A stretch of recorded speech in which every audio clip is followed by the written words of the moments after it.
Lembaga Penyiaran Publik Lokal, Radio Publik Kabupaten Sragen, Buana Asri, saluran informasi. Guyub Rukun Bangun Sukowati.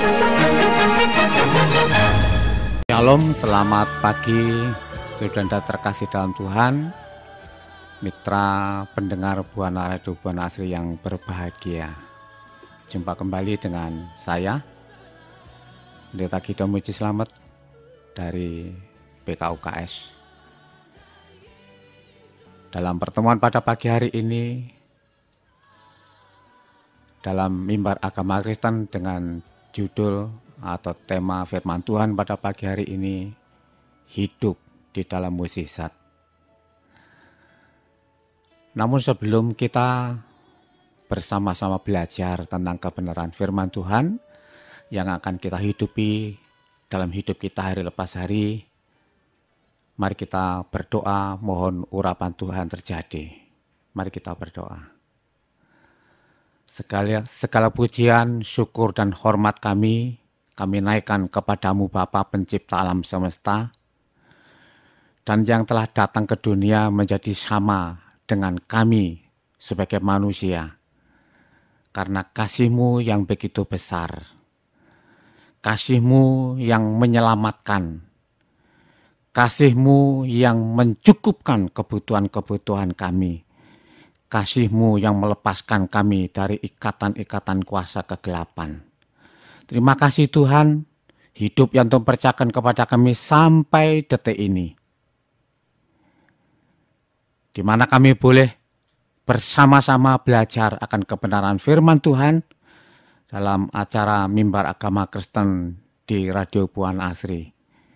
Tuhan memberkati kami semua, dan Tuhan mampukan kami untuk menangkap kebenaran firman-Mu, dan juga Roh Kudus mampukan kami untuk menghidupi kebenaran firman-Mu dalam hidup kami hari lepas hari.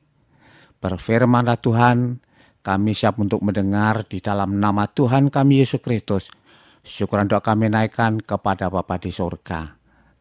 Terpujilah nama-Mu Tuhan kekal selamanya. Amin. Firman Tuhan pada pagi hari ini terambil dari Injil Lukas pasal yang ke-5 ayat 1 sampai yang ke-7. Saya akan bacakan untuk kita semua demikian kebenaran firman Tuhan dari Injil Lukas pasal yang ke-5 ayat 1 sampai yang ke-7. Pada suatu kali Yesus berdiri di pantai Danau Genesaret, sedang orang banyak mengerumuni Dia, hendak mendengarkan firman Allah. Ia melihat dua perahu di tepi pantai. Nelayan-nelayannya telah turun dan sedang membasuh jalannya. Ia naik ke dalam salah satu perahu itu, yaitu perahu Simon, dan menyuruh dia supaya menolakkan perahunya sedikit jauh dari pantai. Lalu ia duduk dan mengajar orang banyak dari atas perahu. Setelah selesai berbicara, ia berkata kepada Simon, "Bertolaklah ke tempat yang dalam dan tebarkanlah jalamu untuk menangkap ikan." Simon menjawab, "Guru, telah sepanjang malam kami bekerja keras dan kami tidak menangkap apa-apa. Tetapi karena Engkau menyuruhnya, aku akan menebarkan jala juga." Dan setelah mereka melakukannya, mereka menangkap sejumlah besar ikan sehingga jala mereka mulai koyak. Lalu mereka memberi isyarat kepada teman-temannya di perahu yang lain supaya mereka datang membantunya. Dan mereka itu datang, lalu mereka bersama-sama mengisi kedua perahu itu dengan ikan hingga hampir tenggelam. Amin. Sampai di sini pembacaan firman Tuhan pada pagi hari ini. Saudara-saudara yang terkasih di dalam Tuhan, apa toh yang dicari oleh manusia di dalam berbagai bidang pekerjaan? Atau mungkin masih dalam bangku belajar? Atau mungkin sedang dalam kursus-kursus dan lain sebagainya? Apa sebenarnya yang dicari manusia? Tidak lain dan tidak bukan hanya karena sesuap nasi. Yang sedang belajar dengan keras, bahkan mungkin sampai di perguruan tinggi, dengan harapan dan tujuan nanti kalau sudah memiliki ijazah strata 1 atau strata 2 atau strata 3 sekalipun akan mendapatkan pekerjaan yang mewah dan gaji yang cukup besar. Yang sedang terjun di dalam partai politik pun berbagai macam cara dikerjakan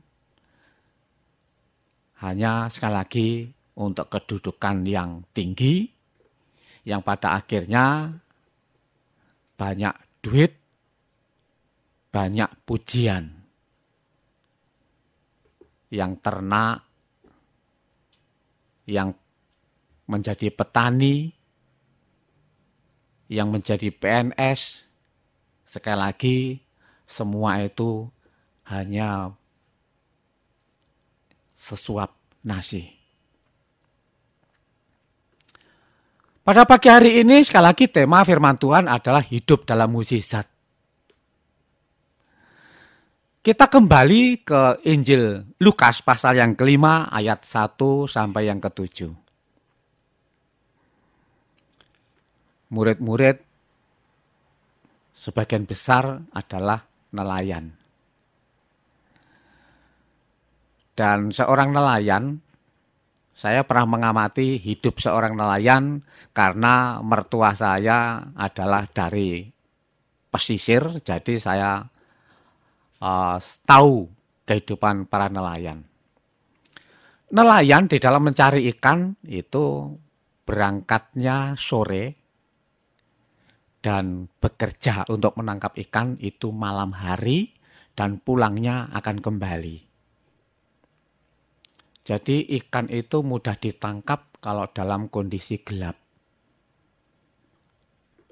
Sehingga tidak ada nelayan itu yang menangkap ikan di siang hari. Kalaupun ada orang mencari ikan di siang hari, itu hanya memancing. Firman Tuhan yang sudah kita baca bersama-sama, konteksnya murid-murid saat itu sedang membersihkan jala. Pagi-pagi yang terang, murid-murid sedang membasuh jala. Dan Yesus datang ke tempat itu, ke pantai, di mana murid-murid sedang membasuh jala, dan orang banyak yang tahu kondisi dan situasi di mana Yesus ada. Yesus berkata, Yesus naik ke salah satu perahu dan menyuruh ditolakkan agak jauh dari pantai untuk Yesus mengajar. Karena saat itu banyak orang berkerumun. Berkerumun mungkin mencari ikan, menunggu nelayan datang, atau memang sengaja dengar kabar Yesus sebagai guru yang agung, sebagai pembuat mukjizat. Setelah Yesus selesai mengajar dari atas perahu, Yesus berkata kepada Simon, "Bertolaklah ke tempat yang agak dalam dan tebarkan jalamu di sana." Saya yakin Simon yang memang sudah berpengalaman sebagai nelayan berkata dalam hati, "Nggak mungkin siang-siang begini menebarkan jala dan mendapat ikan. Itu tidak mungkin." Itu bertolak belakang dengan pengalaman Simon yang sudah dihidupi bertahun-tahun. Dan itu sekali lagi bertolak belakang dengan hukum alam. Karena kebiasaan dan adat nelayan itu sekali lagi aktivitas mencari ikannya pada malam hari. Namun karena Yesus yang menyuruh, sekalipun dengan jawaban, "Guru, telah sepanjang malam kami bekerja keras dan tidak mendapat apa-apa." Dan jala atau jaring sudah kami bersihkan dan kami siap untuk pulang. Tetapi karena engkau yang menyuruhnya, kami akan lakukan. Dan benar, Simon Petrus dan teman-temannya membawa perahu ke tempat yang agak dalam dan menebarkan jala di sana. Dan terjadi mujizat. Sekalipun di luar nalar para nelayan menebarkan jala di siang terik matahari, tetapi jala itu penuh dengan ikan. Hidup dalam mujizat. Semua orang besar kecil, terpelajar ataupun tidak, semua berharap hidup dalam kecukupan, dalam tanda kutip, kecukupan dalam hal materi. Itu sebabnya mereka rela belajar dan belajar setinggi mungkin. Mereka rela mengeluarkan dana yang banyak untuk modal ataupun investasi. Bahkan zaman sekarang banyak invest yang menawarkan berbagai macam kemudahan untuk mendapatkan uang atau untung yang banyak. Hanya store uang sekian juta, nanti hasilnya dalam 1 bulan sekian juta, dan itu di luar nalar. Dan banyak orang sekalipun sudah berkali-kali terjadi penipuan, tetapi karena ingin mendapatkan uang yang dengan banyak dan dengan cara yang mudah, maka juga masih ada orang yang percaya akan tipuan-tipuan investor bodong. Hanya ingin cukup secara materi. Hidup di dalam mujizat. Supaya kita bisa merasakan mujizat hari demi hari. Bagaimana caranya? Di dalam kebenaran firman Tuhan yang sudah kita baca bersama-sama, di dalam Injil Lukas pasal yang kelima, ayat 1 sampai yang ke-7, untuk bisa mendapatkan mujizat dalam kehidupan kita hari lepas hari, maka ada 3 hal yang perlu kita mengerti dan kita hidupi. Yang pertama, jangan mengandalkan pengalaman.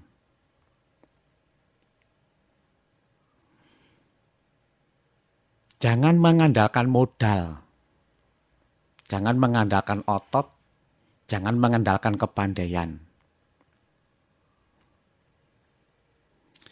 Kitab Yosua pasal 1 ayat yang ke-8, demikian kebenaran firman Tuhan, janganlah engkau lupa memperkatakan kitab Taurat ini, tetapi renungkanlah itu siang dan malam, supaya engkau bertindak hati-hati sesuai dengan yang tertulis di dalamnya. Dengan demikian perjalananmu akan berhasil dan engkau akan beruntung. Itu dalam Yosua pasal 1 ayat yang ke-8. Di dalam kitab Ulangan pasal yang ke-6 ayat 4 sampai ayat yang ke-9 berfirman bahwa Allah itu Tuhan kita, Allah itu Esa.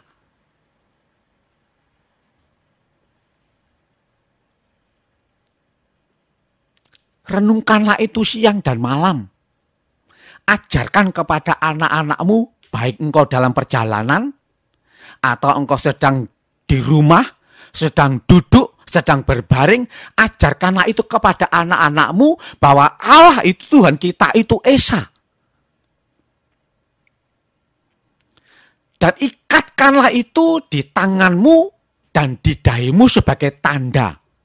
Dan juga ikatkanlah itu di pintumu, di tiang pintumu, supaya sekali lagi engkau bertindak hati-hati.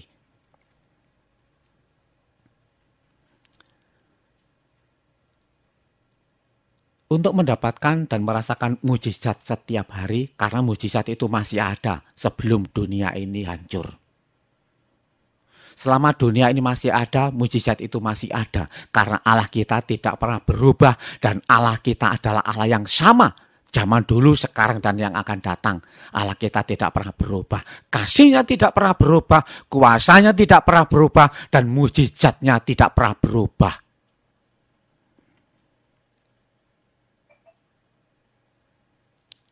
Kitab Yeremia pasal yang ke-17 ayat yang ke-5.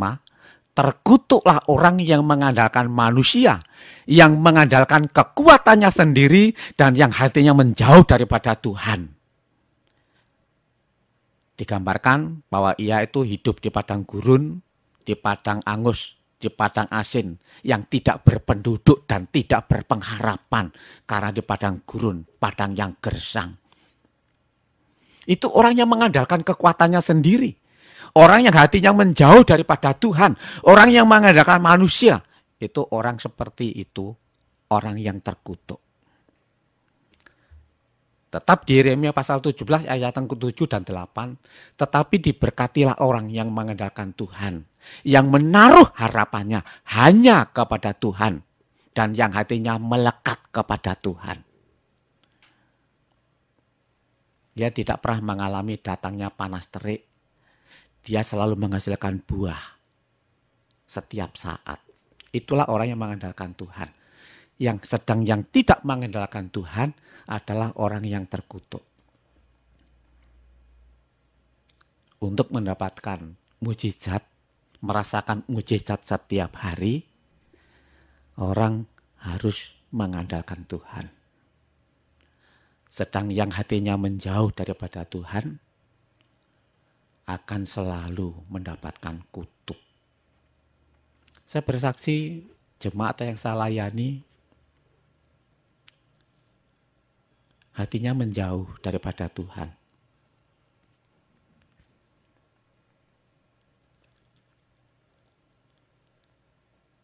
Dia seringkali mendapatkan musibah. Yang pertama, dia kena tipu invest bodong. Bukannya 1-2 juta sampai 100 juta.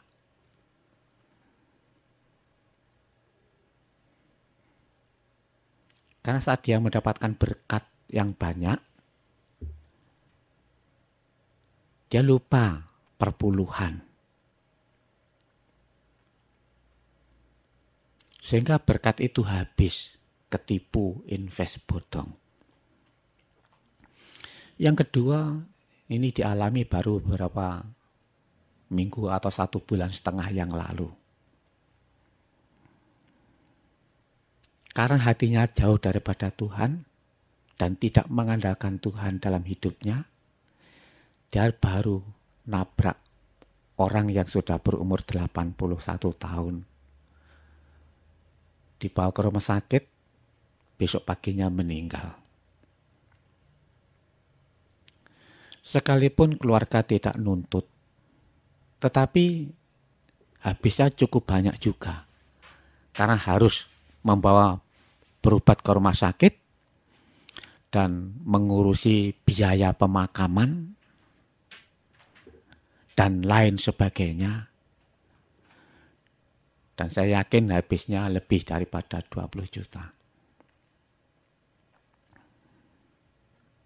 Oleh sebab itu, supaya kita mengalami berkat dalam kehidupan kita, jangan mengandalkan kekuatan, jangan mengandalkan pengalaman, jangan mengandalkan pikiran.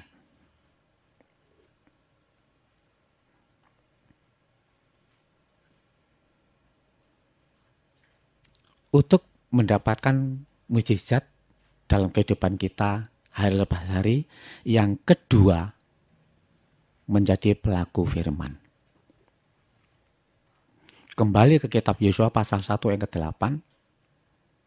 Janganlah engkau lupa memperkatakan kitab Taurat ini, tapi renungkanlah itu siang dan malam, supaya engkau bertindak hati-hati sesuai dengan apa yang tertulis di dalamnya, di dalam kitab Taurat ini. Dengan demikian perjalananmu akan berhasil dan engkau akan beruntung.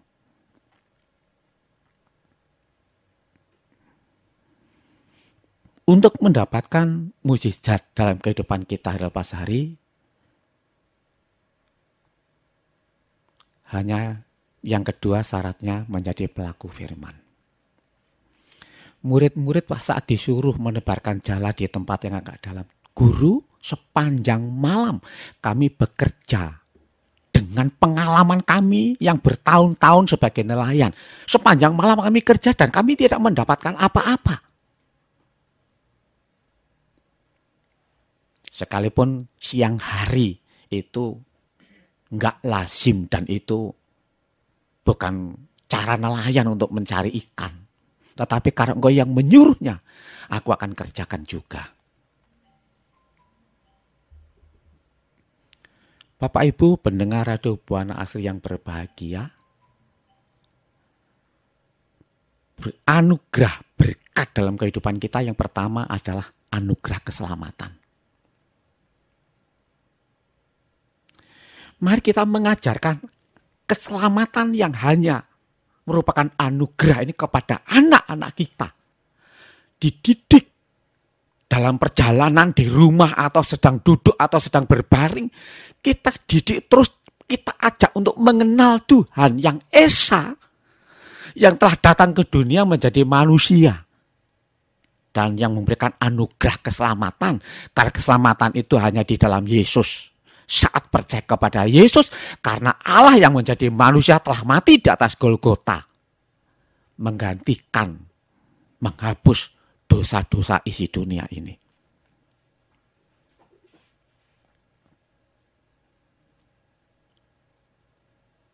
Saat Allah berkata kepada Abraham, berfirman kepada Abraham, persembahkanlah anakmu Ishak sebagai korban bakaran di atas gunung yang akan kutunjukkan kepadamu. Singkat cerita, sampai di atas gunung Moria, gunung yang sudah ditentukan oleh Allah untuk Abraham mempersembahkan Ishak sebagai korban bakaran. Saat Abraham akan mengangkat pisau dan akan menyembelih Ishak, Allah berfirman, Abraham, Abraham, jangan kau sentuh anak itu. Aku tahu sekarang bahwa engkau lebih takut kepadaku. Lihatlah di belakangmu. Dan Abraham menoleh ke belakang, ternyata ada domba yang sudah disiapkan oleh Allah yang tanduknya tersangkut di semak-semak. Abraham mengambil domba itu dan menyembelih domba itu sebagai pengganti Ishak. Kita semua seharusnya meninggal atau mati karena dosa-dosa dan pelanggaran kita. Kita harus menerima hukuman maut. Artinya hukuman maut itu hidup setelah mati ini, tapi hidupnya dalam neraka dan itu terus, tidak akan berpindah. Sekali masuk neraka, itu di sana selamanya, tidak bisa pindah.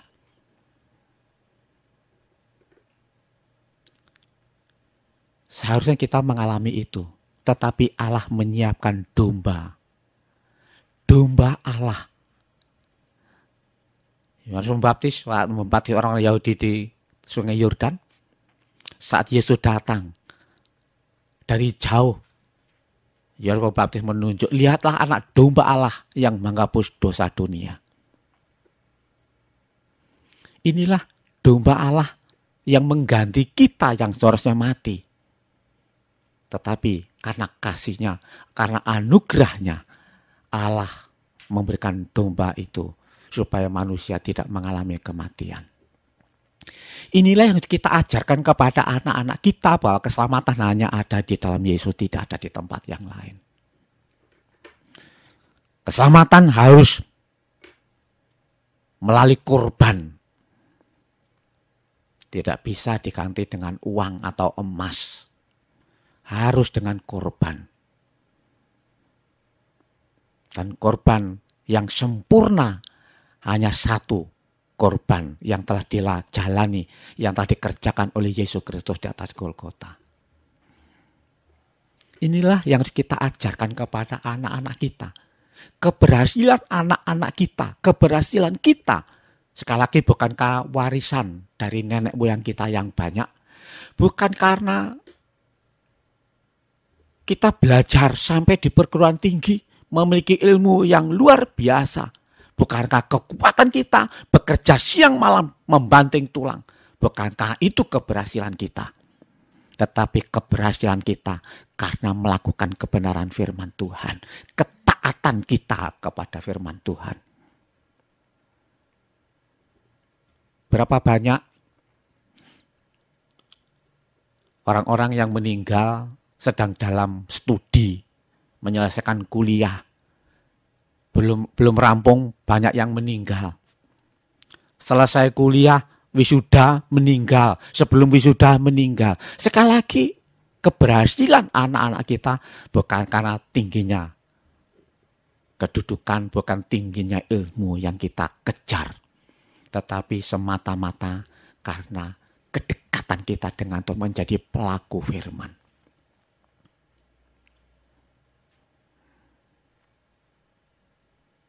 Oleh sebab itu, kunci yang kedua ini sangat menentukan untuk anak cucu kita diberkati, perjalanan akan berhasil dan beruntung.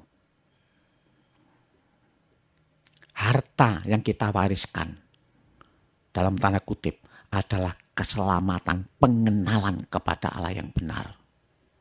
Allah pencipta alam semesta, Allah yang esa.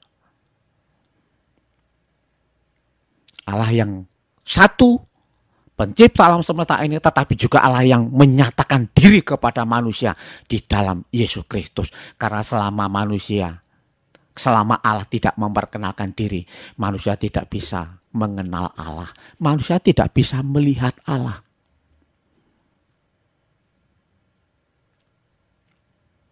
Bagaimanapun cara dan usahanya, manusia tidak bisa mengenal Allah.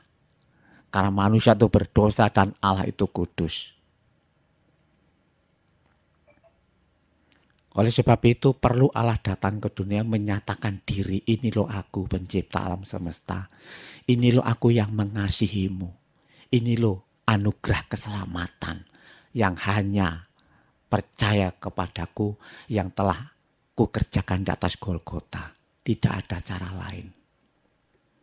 Ini yang perlu kita wariskan kepada anak-anak kita.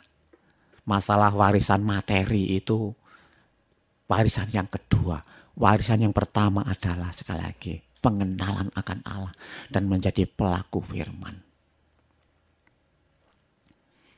Untuk bisa mendapatkan mujizat atau berkat-berkat dalam kehidupan kita hari sehingga kehidupan kita tercukupkan. Yang ketiga, hukum tabur tuai.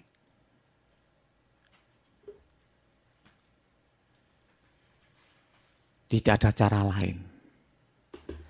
Firman Tuhan dalam Korintus, barang siapa menabur banyak akan menuai banyak, barang siapa menabur sedikit akan menuai sedikit.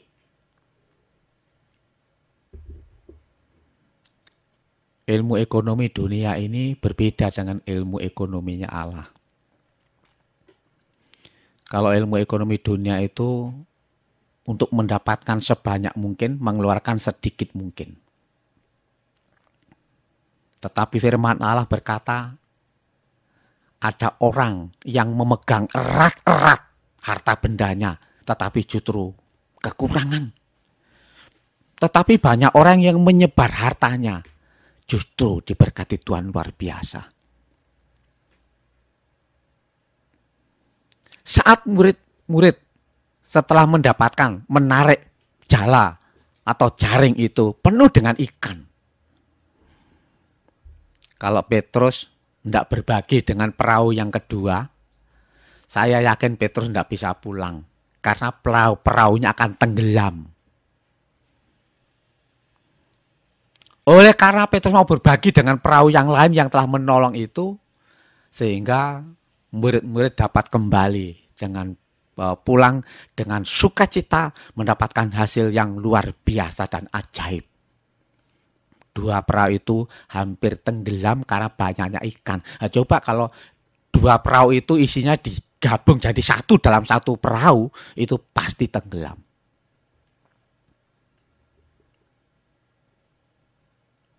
Seorang petani kalau ingin mendapatkan panen padi, pasti Pak Tani itu 3 bulan sebelumnya mengerjakan sawah yang dia punyai. Dibajak, diratakan, diairi, dan ditanami, dipupuk, dan 3 bulan kemudian akan panen. Kalau Pak Tani itu ke sawah, tidak mengerjakan sawahnya, tidak menanam, hanya duduk diam di pematang sawah itu, 3 bulan kemudian akan panen, tapi panen rumput. Bukan panen padi. Hukum tabur tuai bagi kita anak-anak Tuhan berlaku. Oleh sebab itu, mari kita jadi anak-anak Tuhan. Jangan hanya memikirkan diri sendiri. Bahaya kalau kita hanya memikirkan diri sendiri. Hari-hari ini adalah persiapan pra-Paskah.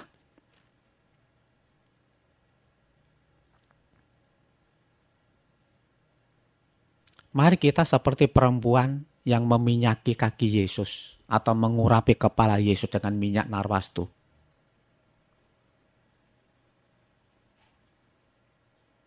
Jangan seperti Yudas. Yudas menghadap imam. Kalau aku menyerahkan Yesus, apa yang aku dapat? Yudas berkata kepada imam seperti itu. Ini 30 keping perak untuk kamu. Di mana Yesus bisa ditangkap? Yudas menerima 30 keping perak. Dia menyerahkan Yesus kepada imam-imam ahli-ahli Taurat.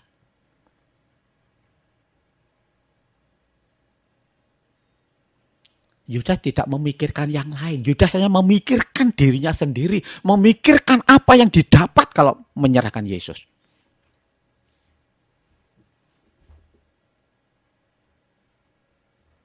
Mari kita seperti perempuan yang mengurapi kepala Yesus. Memberi yang terbaik untuk Tuhan.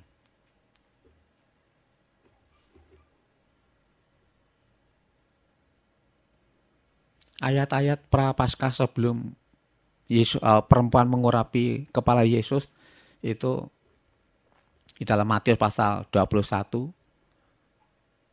Yesus berkata kepada 2 kelompok domba dan kambing. Yesus berkata kepada kelompok domba, masuklah ke tempat yang telah disiapkan. Karena kamu memberi aku makan saat aku lapar, memberi aku pakaian saat aku telanjang, membesuk aku pada saat aku dalam penjara. Yang domba ini berkata, Guru, kapan kau lapar, kapan kau telanjang, kapan kau dalam penjara? Saat engkau melakukan kepada saudaraku yang paling hina ini, sebenarnya engkau melakukannya untuk aku. Mari kita rela berbagi. Sekali lagi hukum ekonomi dunia ini berbeda dengan hukum ekonominya Allah. Jangan pelit, jangan kikir. Mari kita rela berbagi. Dan Tuhan tidak akan pernah menutup pintu surga untuk mencurahkan berkat-Nya kepada setiap orang yang suka atau rela berbagi. Mengasihi bukan hanya dengan di mulut, tapi mengasihi dengan perbuatan. Oleh sebab itu, supaya kita bisa merasakan mujizat setiap hari, mari 3 hal ini kita kerjakan. Yang pertama, jangan mengandalkan kekuatan, jangan mengandalkan pikiran, jangan mengandalkan aku masih muda, jangan mengandalkan warisan nenek moyang. Karena kalau kita mengandalkan itu semua, kita orang-orang yang terkutuk. Yeremia 17 ayat yang ke-5 dan 6. Dan kita tidak akan mengalami datangnya musim yang baik. Yang kedua, mari kita menjadi pelaku firman. Apa yang kita kerjakan harus sesuai dengan kebenaran firman Tuhan. Dan yang ketiga, kita rela berbagi. Biarlah kebenaran firman Tuhan pada pagi hari ini menghantar kita untuk kita bisa meraih mukjizat dan berkat-berkat dalam kehidupan kita hari lepas hari. Karena Tuhan yang mengasihi kita. Tuhan yang menjadi Bapa kita tidak ingin kita itu kekurangan, tidak ingin kita itu terlunta-lunta. Tuhan ingin kita tuh merasakan berkat-berkat yang ajaib. Itu dapat kita peroleh kalau kita menjadi anak Tuhan yang baik. Anak Tuhan yang hanya mengandalkan Tuhan, percaya kepada Tuhan, pemeliharaan Tuhan. Dan yang menjadi pelaku firman, yang mau berbagi dengan sesama tanpa pandang bulu, tanpa pandang ras dan agama. Tapi mari kita rela berbagi, menolong, mengasihi mereka seperti mengasihi diri kita. Mari kita berdoa, kita mengucap syukur kebenaran firman Tuhan pada pagi hari ini. Bapa yang baik, Bapa yang mengasihi kami, Bapa yang diperkenalkan oleh Yesus, domba Allah yang telah ditetapkan untuk menjadi korban di atas Golgota, supaya barang siapa yang percaya kepada Yesus akan mendapatkan hidup yang kekal. Terima kasih Tuhan, janji-Mu yang ajaib. Terima kasih berkat-berkat-Mu. Terima kasih atas pemeliharaanmu ya Tuhan. Kami bersyukur kebenaran firman-Mu pada pagi hari ini. Seringkali kami merasa kekurangan. Seringkali kami mengalami bencana. Itu bukan karena Engkau tidak mengasihi kami, tapi kami yang kurang percaya kepada Engkau, kami yang tidak mengandalkan Engkau, bahkan kami yang jauh daripada Engkau, kami yang tidak menjadi pelaku firman. Kami yang hanya mau hidup sendiri. Pagi hari ini Tuhan, kami mohon ampun. Dan kami ingin kembali kepada Engkau, supaya kami selalu merasakan berkat-berkat Tuhan yang ajaib dan luar biasa. Terima kasih Tuhan, terima kasih. Berdoa, bersyukur kepada Bapa di surga, di dalam nama Tuhan kami Yesus Kristus. Terpujilah nama-Mu Tuhan kekal selamanya. Amin. Selamat pagi, Tuhan berkati kita semua. Amin. Lembaga Penyiaran Publik Lokal, Radio Publik Kabupaten Sragen, Buana Asri, saluran informasi. Guyub Rukun Bangun Sukowati.